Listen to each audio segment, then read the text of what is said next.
Donc aujourd'hui, nous avons au sommet de la pyramide ce que j'ai appelé l'état profond, hein, c'est-à-dire la domination communautaire évidente, qui en fait essaie de se maintenir en créant trois pôles d'abrutissement et de grossièreté et de violence potentielle.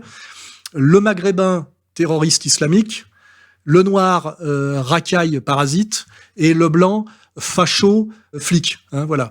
C'est pas avec ça qu'on va sauver la France. Et je crois qu'à un moment donné, il faudrait que le vrai musulman, le vrai noir, si tant est que ça existe, et le vrai blanc discutent ensemble en se passant de l'intermédiaire et du manipulateur qui est au-dessus, qui ne se maintient que par le diviser pour régner et qui incite à la haine. Je rappelle que la haine dont il parle tout le temps est le fondement même de l'Ancien Testament. Hein. C'est une religion de haine, un dieu de haine, et tout leur désir de domination fonctionne sur deux mamelles, le mensonge, le vol, hein, et qui sont des expressions systématiquement du mépris et de la haine de l'autre. Et que cette haine, on le voit dans l'histoire, est capable d'aller très très loin. On le voit déjà en lisant l'Ancien Testament, qui est quand même un ramassis d'assassinats, de viols et d'inceste d'ailleurs. Lot quitta Tsoar pour la hauteur et se fixa sur la montagne avec ses deux filles, car il craignait de rester à Tsoar. Il habita dans une caverne, lui et ses deux filles. L'aînée dit à la plus jeune: « Notre père est vieux, il n'y a point d'homme dans la contrée pour venir vers nous, selon l'usage de tous les pays. Viens, faisons boire du vin à notre père et couchons avec lui, afin que nous conservions la race de notre père. » Elles firent donc boire du vin à leur père cette nuit-là. Et l'aînée alla coucher avec son père. Il ne s'aperçut ni quand elle se coucha, ni quand elle se leva. Le lendemain, l'aînée dit à la plus jeune: « Voici, j'ai couché la nuit dernière avec mon père. Faisons-lui boire du vin encore cette nuit, et va coucher avec lui, afin que nous conservions la race de notre père. » Les deux filles de Lot devinrent enceintes de leur père.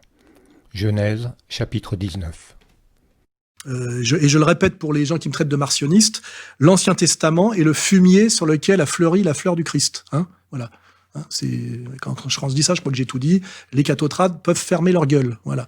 Et ça se voit aujourd'hui par les travaux pratiques qui s'appellent Israël. Hein. Donc je rappelle à Michel Onfray que c'est quand même un peuple en armes, gavé de haine, qui persécute depuis plus de 70 ans maintenant un petit peuple qui leur avait rien demandé, qui sont les Palestiniens, qui étaient là depuis des siècles et des siècles, et qui sont traités comme des sous-hommes, hein, voilà, statutairement et concrètement et quotidiennement. J'ai l'impression d'être chez moi en Israël, merci. Et que Onfray s'assoit sur la souffrance palestinienne, prouve que c'est un salopard, et je te le dis, Onfray, les yeux dans les yeux, tu es pour moi une et un hein, voilà.